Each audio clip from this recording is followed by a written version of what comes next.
जरा सोचिए, हम प्राचीन भारत के सबसे महान और विशाल साम्राज्यों में से एक के बारे में बात कर रहे हैं, मतलब मौर्य साम्राज्य। लेकिन मजे की बात यह है कि इसके बारे में हमारी बहुत सारी जानकारी एक ऐसी किताब से आती है जो असल में कभी मिली ही नहीं। हाँ, ये सुनने में थोड़ा अजीब जरूर लगता है। बिल्कुल। और अगर उस किताब के जो थोड़े बहुत टुकड़े या रेफरेंसेस हमारे पास हैं भी, तो उनमें बहुत ही अजीबोगरीब चीजें लिखी हैं, जैसे कि उड़ने वाले बिच्छू, बिना मुंह वाले इंसान और यहाँ तक कि सोना खोदने वाली चींटियां। हाँ, चींटियां जो सोना निकालती हैं, बिल्कुल। तो अब सबसे बड़ा सवाल ये उठता है कि हम इतिहास की इतनी जरूरी जानकारी के लिए इस किताब पर आखिर यकीन क्यों करते हैं। तो आज की इस गहन चर्चा में हम कुछ ऐसा ही खंगालने वाले हैं। बहुत ही दिलचस्प विषय है ये। है ना। हम मौर्य प्रशासन और समाज की एकदम जड़ों तक जाएंगे। ये समझेंगे कि सत्ता और राजनीति के पन्नों में असली सच कहाँ छिपा होता है। और इसके लिए हमारे पास दो बेहद अलग स्रोत हैं। पहला है यूनानी राजदूत मेगास्थनीज की इंडिका। हाँ, और दूसरा है चाणक्य, जिन्हें हम कौटिल्य भी कहते हैं, उनका लिखा हुआ अर्थशास्त्र। बिल्कुल। तो आइए इससे समझते हैं कि हम इसे इस तरह देख सकते हैं कि अर्थशास्त्र किसी बहुत बड़ी कंपनी का, मान लीजिए, इंटरनल एचआर मैनुअल है, जो बताता है कि कंपनी के नियम क्या हैं, चीजें कैसी होनी चाहिए। और इंडिका एक बाहरी ऑडिटर या विदेशी टूरिस्ट का व्लॉग है, जो बताता है कि वो कंपनी बाहर से असल में कैसी दिख रही है। अरे वाह, ये तो बहुत ही सटीक एनालॉजी है, मुझे बहुत पसंद आई। इतिहास के छात्रों के लिए ना, इन दोनों किताबों को आमने सामने रख के पढ़ना इसीलिए इतना रोमांचक हो जाता है। अच्छा, वो कैसे? देखिए, अगर हम सिर्फ अर्थशास्त्र को पढ़ें तो हमें एक बहुत ही सैद्धांतिक नजरिया मिलता है, मतलब थ्योरी। ये ग्रंथ समझाता है कि एक राजा को कैसे काम करना चाहिए, जासूसी का नेटवर्क कैसे बिछाना चाहिए, या फिर टैक्स कैसे वसूलना चाहिए। मतलब एक आइडियल सिचुएशन बता रहा है वो। एकदम सही। ये एक आदर्श स्थिति या आइडियल मॉडल है।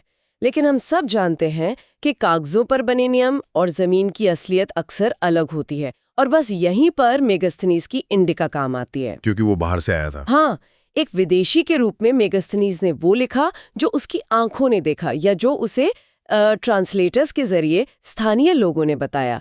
तो जब एक विदेशी किसी नई सभ्यता को देखता है, तो उसका वो व्यवहारिक दृष्टिकोण हमें उस आइडियल मॉडल का एक तरह से रियलिटी चेक देता है। समझ गया।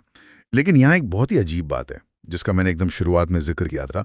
हम इंडिका को इतना महत्व तो देते हैं, लेकिन ओरिजिनल इंडिका की कोई प्रति आज तक नहीं मिली है। हाँ, और ये इतिहास की सबसे बड़ी विडंबनाओं में से एक है।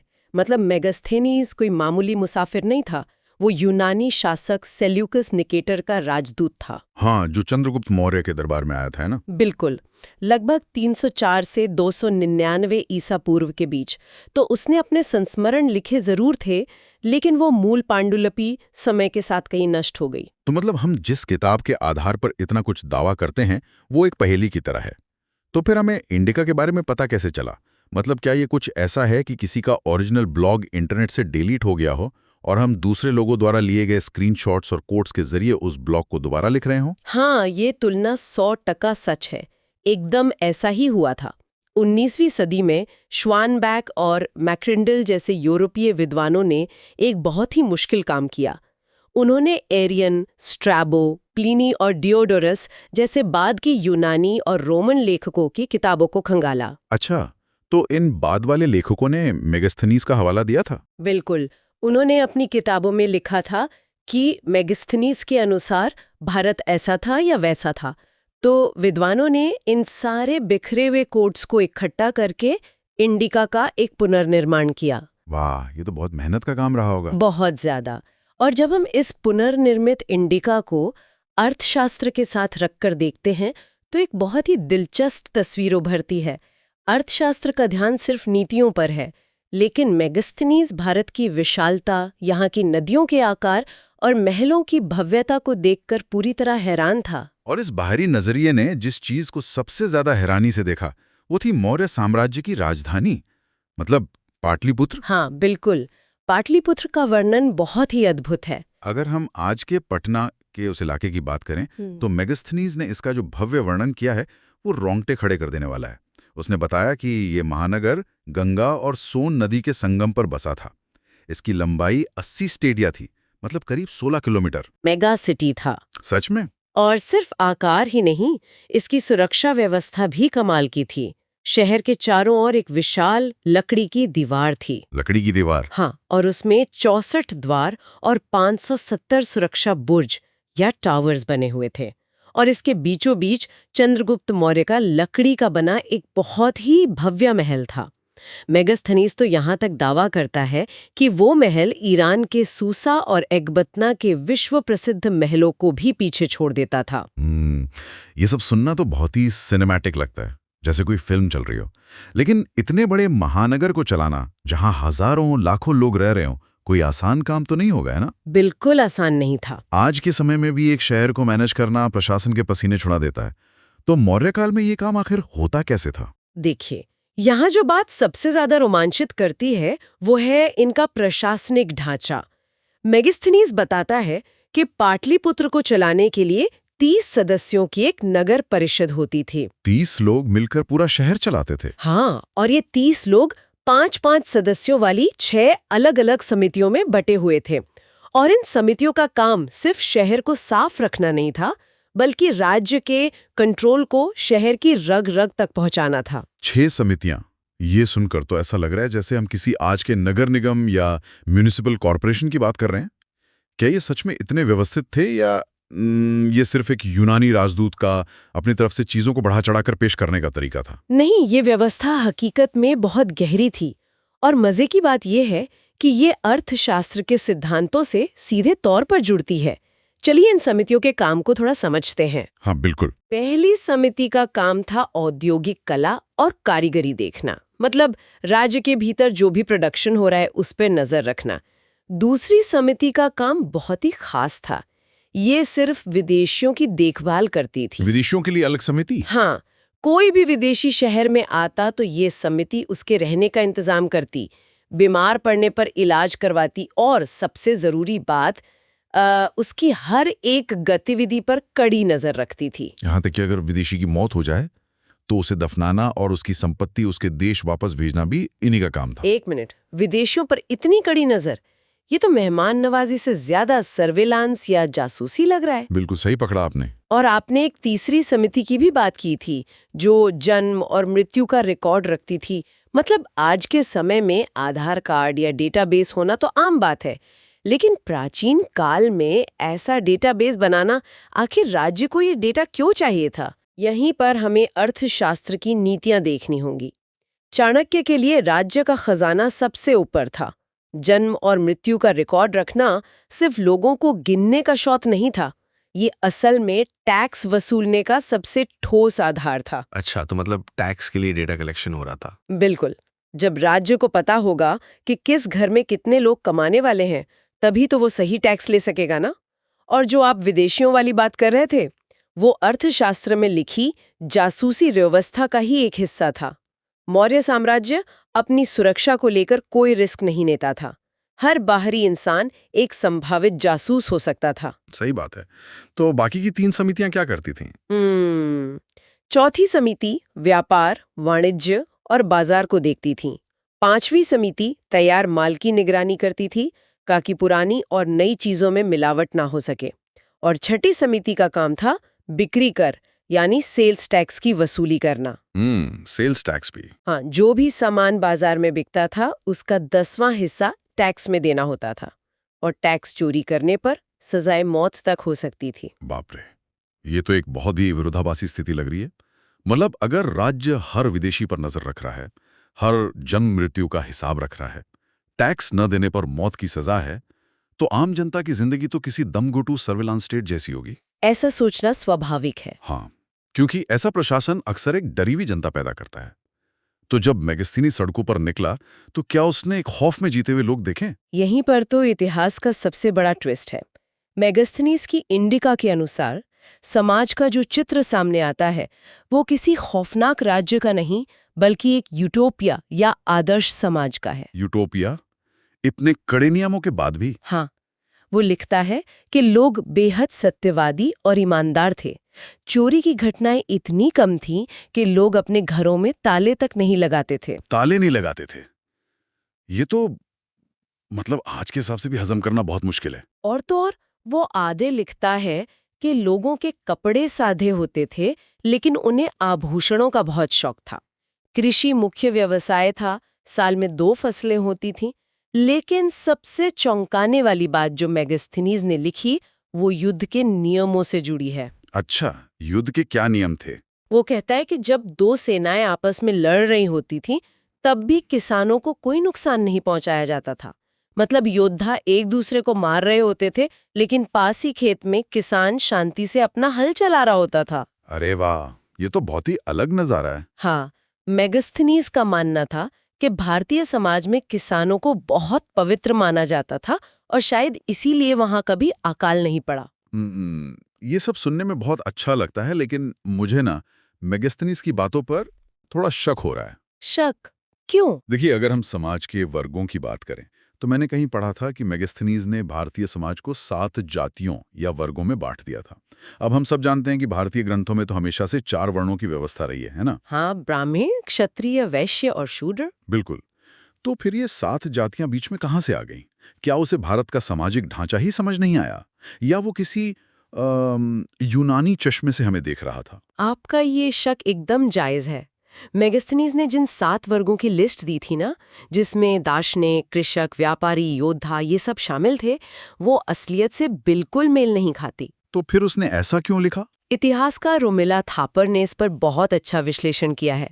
उनके अनुसार मेगास्थनीज ने शायद आर्थिक विभाजनों को ही सामाजिक जातियों के रूप में समझ लिया था। अच्छा, मतलब उसने पेशों को ही जाति मान लिया। हाँ, एक बाहरी व्यक्ति के लिए ये गलती करना बहुत स्वाभाविक है। उसने देखा कि कुछ लोग सिर्फ व्यापार कर रहे हैं, तो उसने उन्हें एक अलग वर्ग मान लिया। एक और थियरी ये है कि उसने हेरोडोटस का मिस्र का मॉडल भारत पर थोप दिया। मिस्र का मॉडल? हाँ, हेरोडोटस ने मिस्र के समाज को 7 वर्गों में बांटा था। तो अक्सर जब इंसान किसी नई चीज को नहीं समझ पाता, तो वो उसे अपने पहले से बने हुए सांचों में फिट करने की कोशिश करता है। हाँ, ये तो इंसानी फितरत है। और मुझे लगता है कि ऐसा ही एक और बड़ा भ्रम उसे दास प्रथा के मामले में भी हुआ था। बिल्कुल सही कहा आपने। मेगास्थनीज ने साफ-साफ लिखा है कि भारत में दास प्रथा या स्लेवरी जैसी कोई चीज नहीं थी।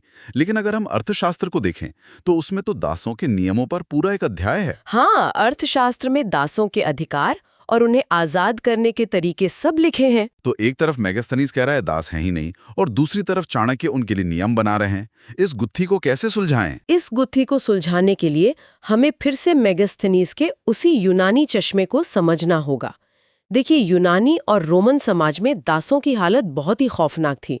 वो खदानों में जानवरों की तरह काम करते थे, उनके कोई अधिकार नहीं थे, वो सिर्फ एक प्रॉपर्टी थे। मतलब उन्हें सिर्फ वस्तु माना जाता था। हाँ, इंसान नहीं। एकदम सही। लेकिन भारत में स्थिति अलग थी। यहाँ दास आमतौर पर घरेलू कामों में लगे होते थे, और सबसे बड़ी बात, अर्थशास्त्र के अनुसार भारतीय दास अपनी आजादी वापस खरीद सकते थे।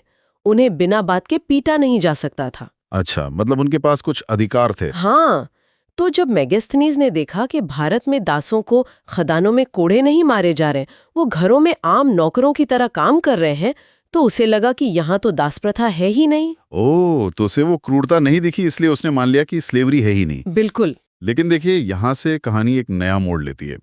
अब जब हम जानते हैं कि मेगास्थनीज को वर्ण व्यवस्था समझने में गलती हुई, दास प्रथा पहचानने में इतनी बड़ी चूक हुई, तो क्या हम उसकी बाकी बातों पर आंख मूंद कर भरोसा कर सकते हैं? ये एक बहुत बड़ा सवाल है। क्योंकि बाद के यूनानी लेखकों जैसे स्ट्रैबो और प्लिनी, उन्होंने तो मेगास्थनीज को सीधा झूठा तक कह दिया था। हाँ, और उनका गुस्सा होना एक तरह से स्वाभाविक भी था, क्योंकि इंडिका में कुछ बातें ऐसी थीं जो सिर्फ गलतफहमी नहीं, बल्कि पूरी तरह से काल्पनिक थीं। हाँ, वही जो मैंने शुरू में कहा था, सोना खोदने वाली चींटियां, बिना मुंह वाले इंसान और उड़ने वाले बिच्छू। और सिर्फ यही नहीं, उसने दावा किया था कि यूनानी देवताओं हर्क्यूलिस और डायोनिसिस ने प्राचीन काल में भारत पर शासन किया था। उसने कृष्ण को हर्क्यूलिस और शिव को डायोनिसिस मान लिया था। ये तो हद है। मतलब इन बेतुकी कहानियों ने तो उसकी विश्वसनीयता ही खत्म कर दी होगी। कोई भी सामान्य इंसान इसे सुनकर फैंटेसी नॉवल ही मानेगा। लेकिन अगर हम इसे एक बड़े कॉन्टेक्स्ट में देखें, तो आधुनिक इतिहासकार जैसे पॉल जे कॉजमैन, उनका मानना है कि इंडिका का एक राजनीतिक उद्देश्य था। राजनीतिक उद्देश्य मतलब कोई पीआर स्टंट? बिल्कुल। इसे समझने के लिए हमें उस समय की राजनीति देखनी होगी। सेल्यूकस निकेटर सिकंदर का सेनापति था, और जब उसने चंद्रगुप्त मौर्य से युद्ध लड़ा तो वो हार गया, उसे भारत के इलाके छोड़ने पड़े और एक संधि करनी पड़ी। हार माननी पड़ी। हाँ, अब एक महान यूनानी सेनापति अपनी जनता को ये कैसे बताए कि वो एक भारतीय राजा से हारकर वापस आ गया है? तो अपनी हार को छुपाने के लिए उसने मेगास्थनीज का इस्तेमाल किया। एकदम सही। इंडिका के जरिए यूनानी जनता के दिमाग में ये डालने की कोशिश की गई कि भारत कोई आम देश नहीं है, ये एक रहस्यमयी, जादुई और अजेय जगह है। मतलब हम इंसान से नहीं हारे, हम तो एक जादुई दुनिया से लड़ रहे थे। बिल्कुल। ये बताना था कि वहां सिर्फ डायनेसिस और हेरक्युलिस जैसे भगवान ही जीत पाए थे। तो सेल्यूकस का संधि करके लौटना कोई कमजोरी नहीं बल्कि समझदारी थी। बाप रे, ये तो प्राचीन काल का सबसे जबरदस्त पीआर स्टंट निकला। लेकिन फिर भी एक पाठक के तौर पर यह बहुत कंफ्यूजिंग है। अगर किताब में इतना एजेंडा है तो हम इतिहासकार के तौर पर कैसे तय करें कि क्या सच है और क्या झूठ? इसके लिए इतिहासकार कभी सिर्फ ग्रंथों पर निर्भर नहीं रहते। वो इन किताबों की बातों को पुरातात्विक साक्ष्यों यानी आर्कियोलॉजी के साथ जोड़कर देखते हैं। मतलब जमीन से निकले सबूत। हाँ, अगर इंडिका या अर्थशास्त्र की बातें जमीन की खुदाई में मिल जाएं, तो वो इतिहास का ठोस हिस्सा बन जाती हैं। इसका एक बहुत अच्छा उदाहरण तो पाटलिपुत्र का महल ही है ना। इंडिका में लकड़ी के भव्य महलों और चारदीवारी का जिक्र था। लोग सदियों तक सोचते रहे कि लकड़ी का इतना बड़ा महल कैसे हो सकता है, लकड़ी तो सड़ जाती है। लेकिन जब पटना के पास बुलंदी बाग में खुदाई हुई तो वहां मौर्यकालीन लकड़ी की विशाल चारदीवारी के अवशेष मिले। हाँ, पटना की गीली मिट्टी ने उस लकड़ी को सदियों तक बचाए रखा। और इसी तरह अर्थशास्त्र की बातें भी पुरातात्विक सबूतों से सच साबित होती हैं। अच्छा, वो कैसे? अर्थशास्त्र में सीताध्यक्ष नाम के एक अधिकारी का जिक्र है जो राज्य की सिंचाई व्यवस्था देखता था। सिद्धांत था कि राज्य खुद सिंचाई का प्रबंध करेगा और इसका सबूत हमें गुजरात के जूनागढ़ शिलालेख में मिलता है। वो पत्थर वाला शिलालेख? हाँ, रुद्रदामन के उस शिलालेख में साफ लिखा है कि चंद्रगुप्त मौर्य के गवर्नर ने वहां सुदर्शन झील का निर्माण कराया था। तो अर्थशास्त्र का नियम जमीन पर बिल्कुल सच साबित हुआ। ये तो सच में अद्भुत है। जब इंडिका का बाहरी नजरिया, अर्थशास्त्र के नियम और आर्कियोलॉजी तीनों एक ही बात कहें, तब जाकर हमें असली इतिहास मिलता है। बिल्कुल। हर स्रोत की अपनी मजबूती और कमजोरी होती है, हमें बस उन्हें जोड़कर देखना आना चाहिए। तो कुल मिलाकर हमने आज देखा कि कैसे एक विदेशी राजदूत की हैरान आंखों और एक प्रधानमंत्री की सख्त नियम पुस्तिका ने हमें हमारे इतिहास की एक शानदार झलक दी। सही बात है। लेकिन चर्चा को समेटते हुए मैं सुनने वालों के लिए एक विचार छोड़ना चाहता हूं। जरा सोचिए, अगर आज के हमारे समाज का इतिहास आज से 2000 साल बाद लिखा जाए तो क्या होगा? ये तो बहुत ही गहरा सवाल है ना? अगर भविष्य के इतिहासकार केवल किसी विदेशी टूरिस्ट के YouTube व्लॉग और हमारे टैक्स के कानूनों की किताब को पढ़कर हमारे बारे में अंदाजा लगाएं, तो क्या वो हमारी सच्चाई समझ पाएंगे? मुझे तो नहीं लगता। वो शायद हमारे टैक्स रिटर्न की जटिलताओं में ही उलझ कर रह जाएंगे। या फिर वो किसी विदेशी व्लॉगर के क्रेजी इंडियन स्ट्रीट फूड वाले वीडियो को देखकर कुछ अजीब सी धारणा बना लेंगे। हो सकता है वो भी हमारी किसी आम बात को सोना खोदने वाली चींटियों जैसा कोई मिथक मान बैठे। हाँ, बिल्कुल संभव है। तो इस विचार के साथ आप सब इस पर जरूर सोचिएगा। आज के इस गहन चर्चा में बस इतना ही। सुनते रहिए, सीखते रहिए और अपने आसपास के इतिहास पर सवाल उठाते रहिए।